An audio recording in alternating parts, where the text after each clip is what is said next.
Hey everyone, it's your girl Rish, and this is a video that has been requested from me a few times. So this is a build that I've been finding works nicely for Alley of Blood as well as other PvP instances.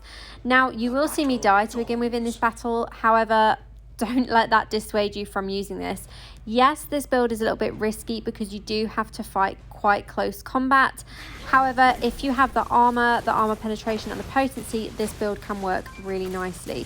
So as I said, I will die in a few moments time, but just bear with me and let's just see how this build works through the rest of the match. With this build, for set items, we are using 2 pieces of Vitu's Urges. So this one increases the duration of all beneficial effects on you or your party members by 30%. And I'm using 4 pieces of Banquet of Ice. So damage dealt to enemies suffering from your continual damage effects is increased by 15%.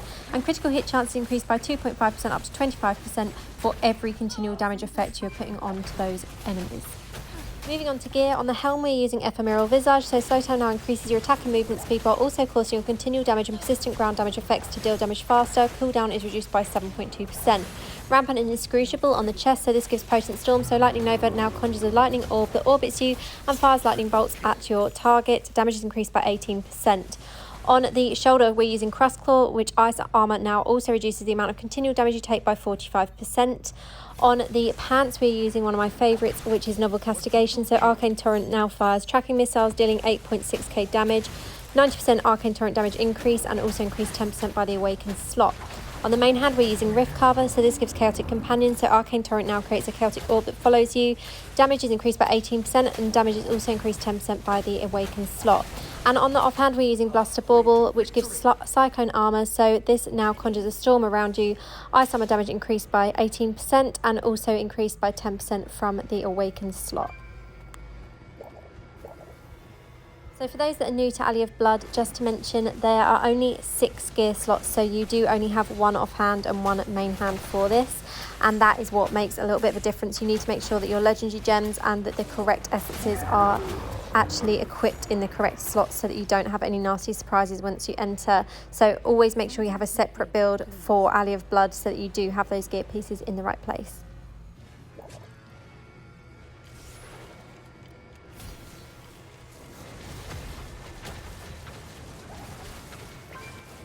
I'm afraid it's not the time for that.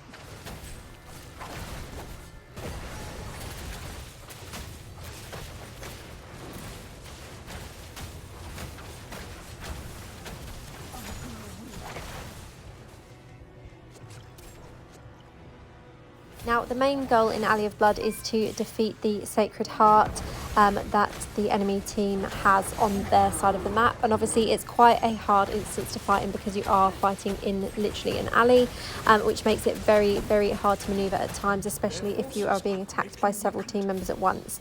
Now, you can see just there we managed to take down that tower, and this is where you need to kind of collect those sigils as quickly as possible before you get taken down by the enemy team again, like that.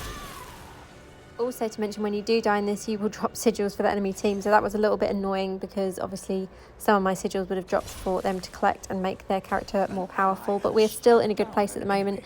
We have the most kills and we are doing pretty good with this match. So you can see that the Ancient Heart is already exposed from the enemy team, so this is now a race of time to get from my side of the map all the way to where their Ancient Heart is, which is the complete opposite side. And you can see on the mini-map they are spawning and coming closer to us again, so definitely need to take down these team members before we go back to their heart, and hopefully we can gain more strength in the process as well.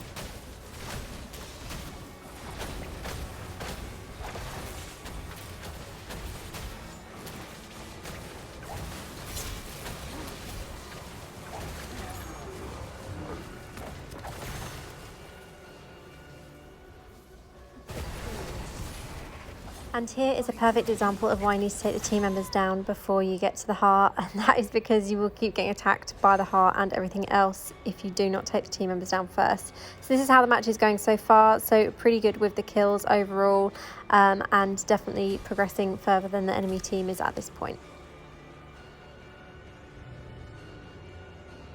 Also, just to mention, the more sigils you collect in this battle when you defeat a team member or when you defeat one of their guardians or their towers, the faster your movement speed will be, and this is because it actually increases your character's size. So it's really important to try and collect as many of those sigils as possible. It can be a bit frustrating because sometimes when you're working on teams with other people, they will just collect them from people you have defeated, which is super frustrating because that kept happening to me in a lot of these matches that I've done, where I've kind of got the kills and then someone's come and taken the sigils and my character just keeps dying because I've got no strength and no increased size, movement speed or attack or anything like that.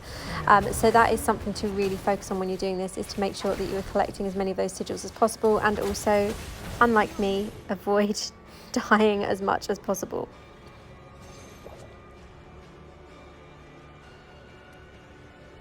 Now, one feature that I really enjoy in Alley of Blood is this spectating mode. So if you're down and you're waiting to be revived, waiting to be resurrected, you can actually view your team members and see what is happening. This is good because, unlike Battleground, sometimes when you revive you get some nasty surprises because there might be people waiting at spawn, or you just don't know what you're heading into, whereas with this you can see exactly what's been happening while you're down and know exactly where you need to head.